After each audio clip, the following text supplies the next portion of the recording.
Sa loob ng 3 oras silang biyahe ay hindi minsan man nagtangka mag-overtake si Gabriel. Bilisan man niya o bagaran ng takbo, nasa likod niya lang ito at nakasunod, indulging her. And she was torn between amusement and irritation. Pagkalipas ng 3 oras, nasa San Ignacio na sila. Ganoon na lang pasasalamat ni Cindy na wala mga magulang niya at si Sofia sa mansyon. Alam niyang nasa opisina doon sa mill ang ama. Ganoon din sa Sofia. Ang mama niya malamang na nasa massage parlor sa Trinidad. Hindi niya kailangan harapin ang mga ito at sabihin kasal na sila ni Gabriel. Bagaman alam ni Sofia na magpapakasal sila ngayon, iba pa rin kapag kaharap niya ito. Hindi niya gustong makita ang sama ng loob sa mukha nito ngayong kasal na sila ni Gabriel. May-aring maitago nito iyon sa harap nila, pero alam niyang nasasaktan ito. And she really felt so guilty for admiring Gabriel so much. Kanina nang matanaw niya itong pumapasok sa lobby ng hotel, kulang lamang sa lubungan at yakapin niya, at hindi niya ipinako ang sarili sa kinatatayuan. The man was obscenely gorgeous. Her heart had hammered on her chest as she gazed at him sauntering his way to her. Sa huling sandali gusto niya mag-back out sa pasya niyang pakasal dito dahil kay Sofia. She did not want to do this to her sister, but she did not want to be left with nothing at all. Siyempre, hindi siya pababayaan ni Joanna Soriano. Natitiyak niya iyon. But she hated Joanna, and she did not want to do anything with her. Her anger must have rooted deeply, dahil kahit hindi siya pamanahan ng mga magulang, bagay na kinatatakutan niya ay hindi siya aasa sa tiyahin niya. She would never take a cent from Joanna Soriano, and that was a last resort. Gabriel Lastimoso. Tall, dark, and hunk Gabriel. Kung pag-uusapan ay ang pisikal na anyo ni Gabriel, para siyang pagong na inihagis sa tubig. But her guilt of taking him away from her sister was outweighed by her fatal attraction to him. Atraksyong sinisikap niyang isiksik sa sulok na bahagi ng puso't isip niya magmula na magbalik ito sa Trinidad, alang-alang kay Sofia. At dahil na rin alam niya ang disgusto ni Gabriel sa kanya. But then, Gabriel needed to marry her to get his measly inheritance back. And Cindy needed him to ensure her huge inheritance. Fate cracked joke on them. Pinagkasya niya sa isang katamtamang laking maleta ang mga gamit niya at pinababa sa katulong patungo sa kanya. Anong ibig sabihin ko sa daddy at mommy mo kapag hinanap ka nila, iha? Tanong ni Yaya Rosa. May asawa na ako, Yaya. Aniya sa patudsyong tono para sa sarili. Kaya't sa bahay na ni Gabriel ako uuwi. May asawa? Sa ibang pagkakataon, gusto niyang matawa sa anyo na matandang babae. Sa halip ay hinagka niya ito sa pisngi. Tulad ng gusto mangyari ni Daddy. Ba, Yaya? Tumalikod siya at naiwang nakatanga ang matandang babae. Sa ibabay na laman niyang pinalagay ni Gabriel sa pick-up nito ang mga bagahe niya. Anong gagamitin ko? Mag-asawa na tayo, Cindy. Hindi natin kailangan dumating sa bahay na tig-isa ng sasakyan. Some other time, maaari mong balikan ang sasakyan mo rito. Nasa tinig na hindi nito mababali ang sinabi, lalo pa nang hawakan siya nito sa braso at akayin patungo sa passenger seat ng lasog-lasog nitong truck na mukhang delivery truck ng manure ng hayop. Kung may maipupuri ako sa truck na ito at yung hindi pa ito tinitirik, ani Gabriel, grinning at her, bearing a perfect set of large and white teeth. For a moment, she was starstruck. She had not seen him grin like that. Yun talagang naaaliw. At sapat iyon upang sandaling mahawi ang tila laging nakaangin nitong anyo. And the man was not just dangerous, he was lethal. She could not blame her sister for falling for him. At kahit siya mismo, totoong mahirap lang si Gabriel pero sa nakalipas na mga oras na magsama sila, she had not failed to notice that she was a perfect gentleman. Gentle and indulgent when she least expected him to be. And she could not fault his good manners. And her sister must have seen those straight since they were teenagers. While Cindy was intrigued by the bad boy image, lalong higit ang pisikal nitong atraksyon. Your Highness, untag ni Gabriel sa pagkakatulala niya. Yumuko ito at nilahad ang kamay upang pumasok na siya sa truck nito. Walang kibong pumasok sa loob ng pickup si Cindy. Banayad na isinara ni Gabriel ang pinto at umikot na sa dako niya. Napangiwi si Cindy nang yumuko at makitang punit ang upholster na upuan at flat na halos iyon at maramdaman ang coil spring sa pang-upo nito. Lalo pa na matuklasan itong walang aircon ng sasakyan. She grimaced. Pagkuway nilingon ng mansyon na lumiliit na sa paningin habang lumalayo sila. Nilingon ni Gabriel ang asawa. Nakita niya ang kalungkutan sa mukha nito. Her eyes sparkled with unshed tears that his heart went out to her. Isang oras nang mula rito ang Trinidad, Cindy, Gabriel said quietly. Hindi mo kailangan makaramdam na tila ba hindi mo na uli makikita ang bahay ninyo. Hindi kita pipigilan kung gusto mong dalawin ng mga magulang at kapatid mo. Ibinilik ni Cindy ang paningin sa daan. Kung ang pagpapakasal natin ay ayon sa normal na sirkumstansya, hindi siguro ganito ang mararamdaman ko. Hindi sumagot si Gabriel. Sa halip, isang buntong hininga ang pinakawalan. I don't want this marriage, Gabriel. Patuloy nito. I don't want to live with you in your house, but my father threatened to disinherit me. I have lived in comfort all my life. Hindi ko kayang isiping mabubuhay ako sa hirap. Sa ilong lumabas ang hininga ni Gabriel na sinabayan ng patuyang ngiti. Hindi ko alam kung sinabi sa'yo ng daddy mo to, pero mula na sandaling makasal tayo, nasa akin ang pananagutan sa iyo bilang asawa mo. You cannot expect financial help from your parents, lalo't sa luho mo lamang gagamitin. Matuto kang pakibagayan na magiging buhay mo sa akin, Cindy. Kung anong abot na makakaya ko, yun lang ang gagastahin mo. She shivered and choked back her groan. I can't believe my father is doing this to me. For argument purposes, paano man naman naisip na mabubuhay ka sa hirap kung hindi ka pamamanahan ng ama mo? Malibang hindi mo gusto magtrabaho, bilang nagkakalambong ang mga mata nito.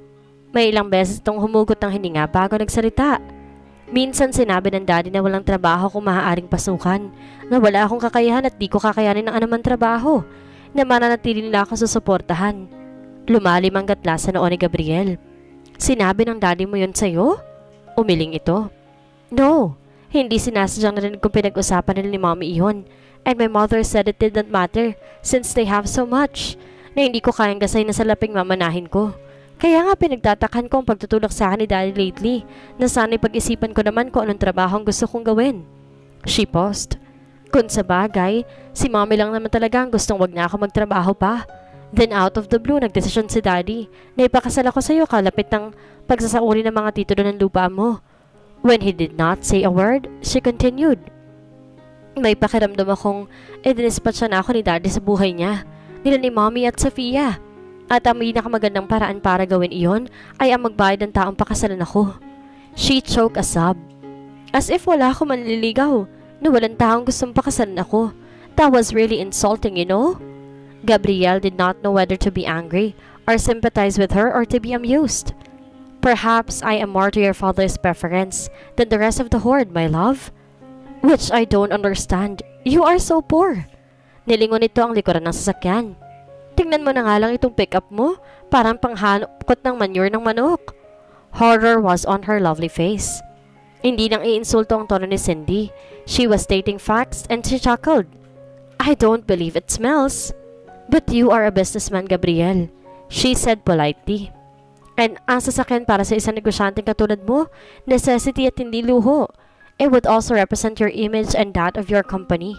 Yun ay kung gusto mong makapakinuhod ng mga kliyente. Nilingon ni Gabriel ang asawa. Tinitigan na parabang noon lang niya ito nakita sa kauna-unahang pagkakataon. Why? You made sense, sweetheart. I never thought of that, he said seriously. Well, now you should. He smiled and shook his head. Hindi lahat ng tao ay tulad mo na isang pitik ng daliri, kayang bumili ng multi-million na sasakyan. But maybe, muli siyang tumangu-tango, I can squeeze a new vehicle on my company's budget. Inihilig ni Cindy ang ulo niya sa yuping headrest at nagbuntong hininga. Oh God, ano ngayon ang gagawin ko bilang asawa mo, Gabriel? Wala akong alam na trabaho, sa bahay man o sa labas, and daddy is not giving me my allowance anymore. She looked so forlorn and distressed. You are beautiful and intelligent, Cindy. Magagawa mong gawin ang anumang bagay na gusto mo sa buhay mo. Nakapagtapos ka naman, maaring hindi mo palang alam kung anong gagawin mo sa ngayon dahil nasanay kang nasa likod mo parati ang daddy mo. I am pretty sure you will find out soon what it is really you want to do. She raised her hand and looked at him. Surprise crossed in her exotic cat-like eyes. Pagkatapos ay may sumungaw na anino ng ngiti sa mga labi nito. Kauna-unahan mula kahapong ipasya nitong magpakasal sila. Thanks for making me feel better, Gabriel. Muli nitong inihilig ang ulo sa headrest. Pero kahit sa sarili ko, hindi ko alam kung anong kaya kong gawin. You will find out soon enough. Pansamantala, pag-aralan mo muna ang buhay mahirap. Narinig niya ang ismid mula rito. He ignored it. Kailangan bang tibagin muna ang panlabas para malaman niya kung may malambot na kalooban ito? Mula sa main road, kumanan sila sa isang grabang daan. Hindi kalayuan sa boundary ng Trinidad at San Ignacio. Makalipas lamang halos 10 minuto, isang pandalawahan at mabuhangin ng kalsada ang pinasok nila. May mga karatula ng beach resort siya nakikita na nakapaskil sa mga puno ng niyog at palihis sa daang tinutumbok nila. Well, Trinidad and San Ignacio and the neighboring towns were famous for their beach resort at maraming turistang dumarayo sa kanila lalo na kung summer. Makalipas lamang ang 5 minuto, natanaw ni Cindy ang isang luma at walang pinturang 2 palapag na bahay. May malalaking puno ang tumatabing at nagsisilbing canopy upang ipagsanggal ang bahay sa mainit na sinag ng araw. Yari iyon sa batong adobe at mahusay na kahoy. Ang mga malalaking bintana ay sliding capiz windows at may mga bakanteng flower box. Napapalibutan ng malaking solar ng pocket fences na tulos na kawayan. Sa labas ng picket fences ay nagtatayog ang mga puno ng niyog at 2 matandang punong mangga. Tanging ang yerong bubong ang may pulang pintura. Marahil upang hindi agad kalawangin dahil hindi kalayuan sa bahay ang dagat. Subalit yun may nangangailangan na rin ng panibagong haplos ng pintura.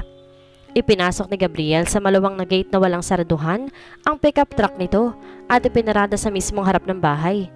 Pagkatapos patayin ng makina, lumabas at umikot sa bahagi niya at binuksan ang pinto. At tubiling bumaba si Cindy habang ang mga mata ay sinusuri ang buong paligid. God, could she live here? Pakiramdam ni Cindy gusto niyang tumakbo pabalik sa kanilang mansyon. Contrary to what people thought, she was not a snob. She did not look people under her nose just because they were poor. But she had not been in a situation like this at wala siyang ideya kung kaya niyang manirahan sa ganitong lugar. Muli niyang sinuri ang kapaligiran.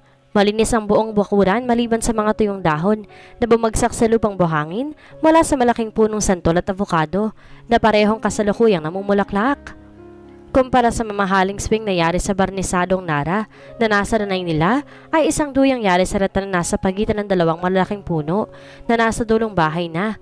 At sa halip na manicured lawn ng orchid garden ng mommy niya na hindi kalayuan sa swimming pool ay may hilera ng bulaklak nagmamela, African daisy, santan, rosal at bougainvillea ang nasa gilid ng bakod na kawayan na sa kung paano na lamang tinanim. May mga malalagong halamang hindi namumulaklak na kung saan na lamang tumutubo.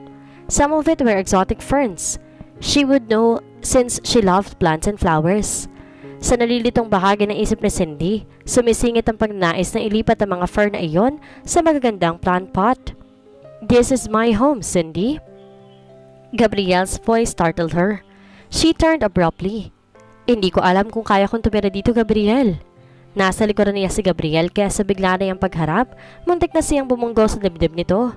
Hinawakan siya nito sa magkabilang balikat niya. Oh yes, you can, he said firmly. I won't make excuses for my home, sweetheart. Inusa nito ang endearment na tila ba apdo iyon sa dila nito. Dito ako pinanganak, nagkaisip at lumaki. Kung hindi man umaayon ang buhay ko sa pamantayan mo, well, that is just too bad. But as my wife, you will live here with me and my aunt. Your aunt?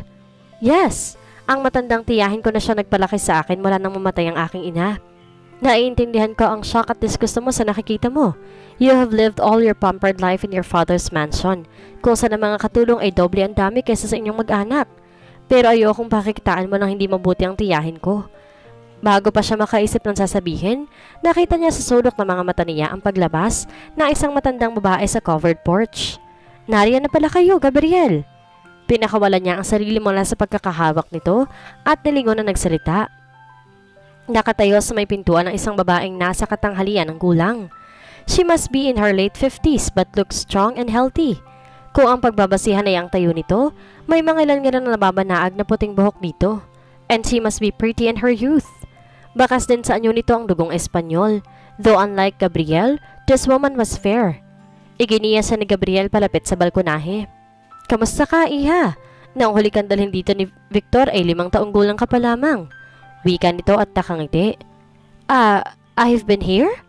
Manghang usal niya. My aunt won't lie, Cindy. Tinitigan niya si Gabriel. Hindi makapaniwala. Pilit inaarok ang katotohanan sa mga mata nito. Then her eyes roamed the whole place. Tulad na sinabi ni Tiyang Carmen, noong 5 taong gulang ka pa lamang, kayo ni Sofia, kararating niyo lamang galing ng ibang bansa. Nagkaibigan ang tatang ko at ang daddy mo, at tinalo nila para sabing regular na magrasyon ng isda sa inyo. He must be 13 and must have remembered their visit. Had I shown dislike to this place then? Her voice was just above whisper. "You were so likable when you were a kid, Cindy," he said mockingly. "Pilit mo ako niyayaya magtungo sa dagat at sumakay sa bangkang nakatali." I am scared, Gabriel." Cindy gasped at the sudden flash of memory. Ang mga mata niya ay dumako sa bahagi ng baybayin. Mula sa pagitan ng mga puno ng niyog, natanaw niya ang dagat. Manakanakang alaala ang biglang kumislap sa isip niya. Nasa bangka na si Sofia dahil mas una nitong inalalayan ni Gabriel at mabilis ito nakapanhik sa pamamagitan ng katig kaysa sa kanya. Nakatayo pa siya sa tuyong buhangin nang ipasiya niyang lumakad patungo sa tubig na hanggang kalahati ng binti niya, kip-kip ang Barbie doll niya. "I'm scared, Gabriel."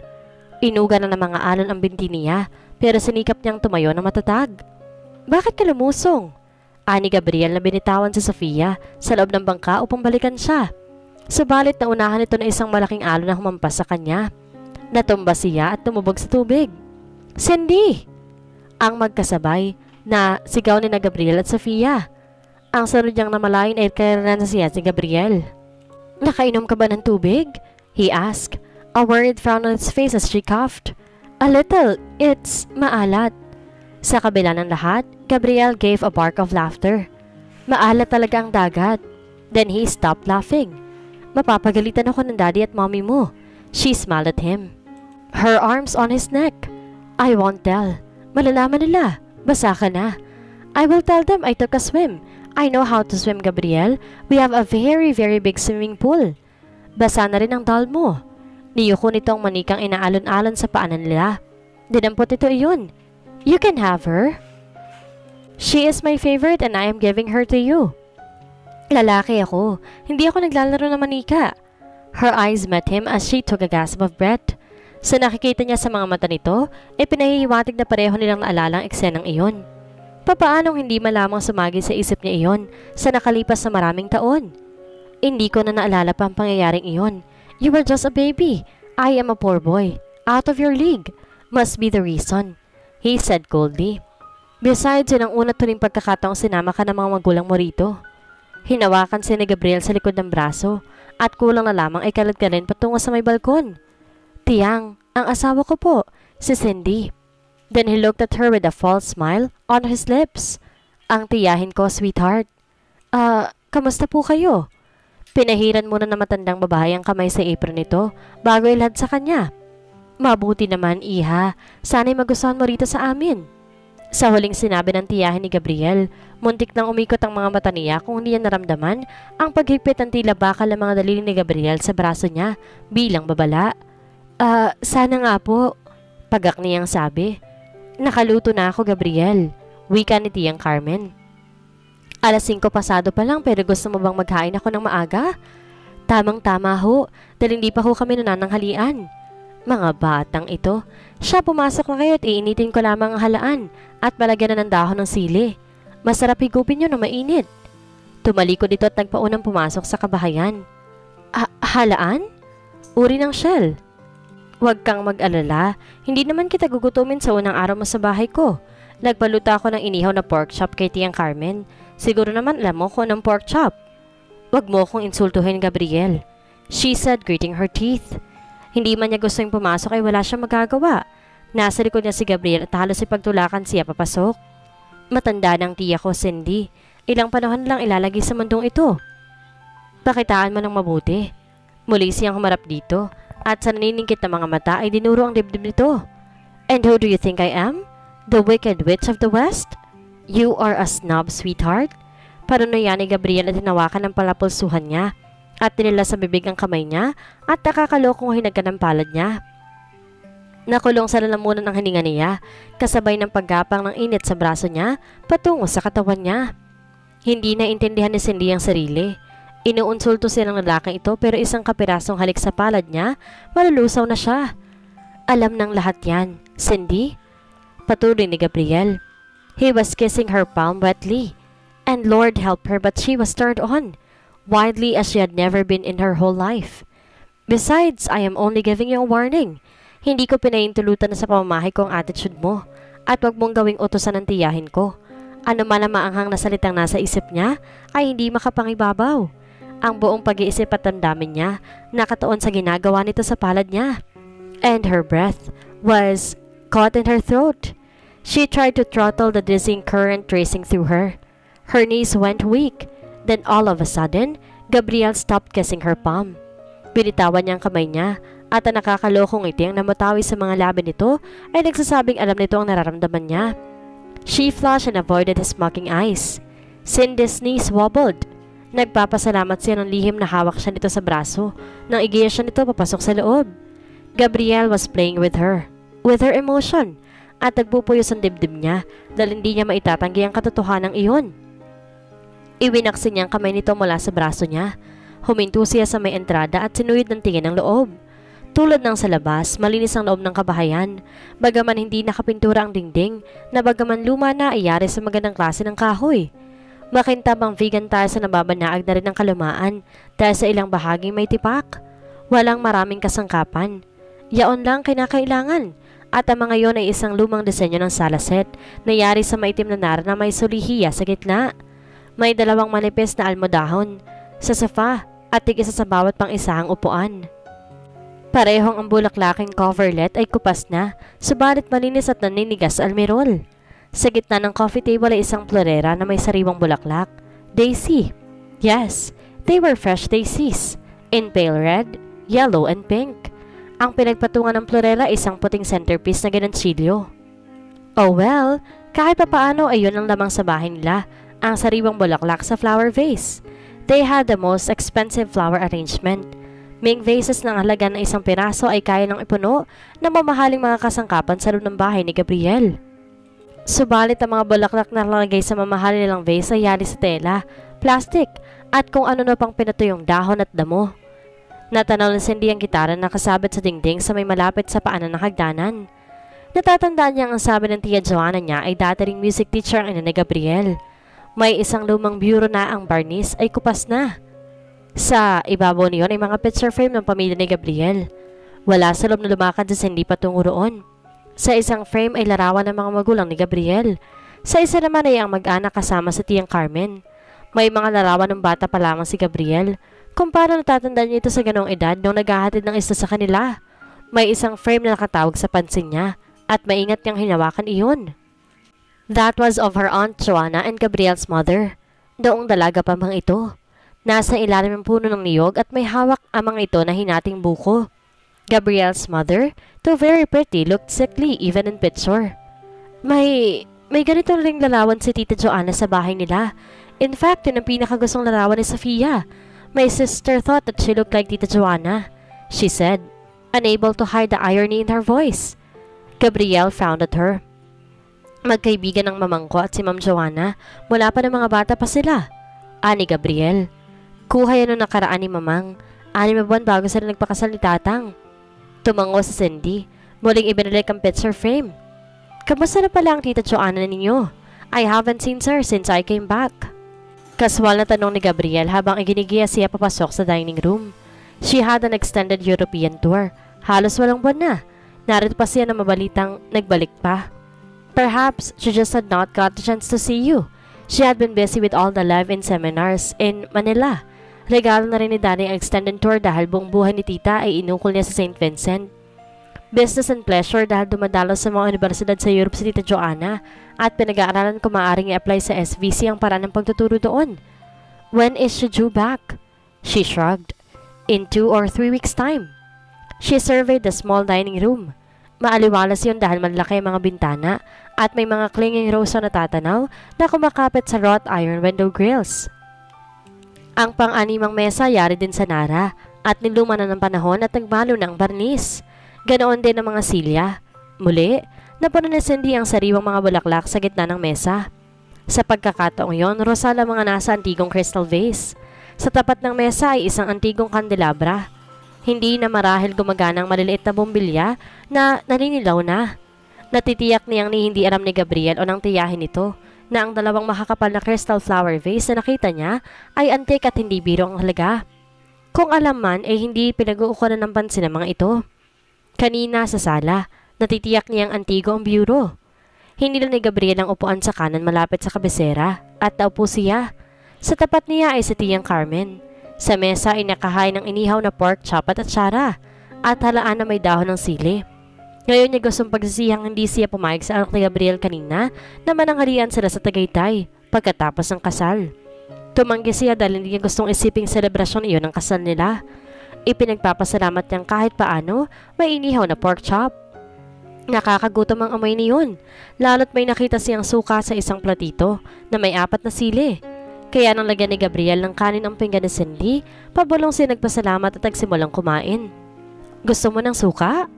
Kunot ang noong tanong ni Gabriel nang abutin niya ang platito ng suka sa harap nito at ilagay sa pagitan nilang dalawa. She shrugged. Sinimulang durugin ang 4 na sili. Then she started eating. Isinawsaw ang hiniwang inihaw na pork chop sa sukang namula ng madurog niya ang mga sili. Wow! Natatawang bulalas ni Gabriel at nagsimula na rin kumain. Labuyo ang mga siling yan, sweetheart. Kahit sa tiyang hindi kayang ginawa mo. Inihanda niya yan para sa akin. I love spicy foods, she said casually, ignoring the halaan soup. Bago mo ayawan ang sinuwam na halaan, tikman mo muna, ani Gabriel. Kinuha nitong isang maliit na bowl sa tagiliran ng pinggan niya. Nilagyan iyon ng ilang pirasong halaan at sabaw at pagkatapos ay nilagay sa harap niya. Tikman mo yan, Cindy. Yan ang gustong-gustong pagkain ng ama mo kapag naririto siya ng mga binata pa sa ni Elpidio. Sila mismong dalawa nangunguha niyan sa aplaya. She smiled at Gabriel's aunt and hoped it did not look like a grimace. Hindi niya ito gustong hiyain kaya't nagsimula siyang kumutsara ng sabaw at humigop.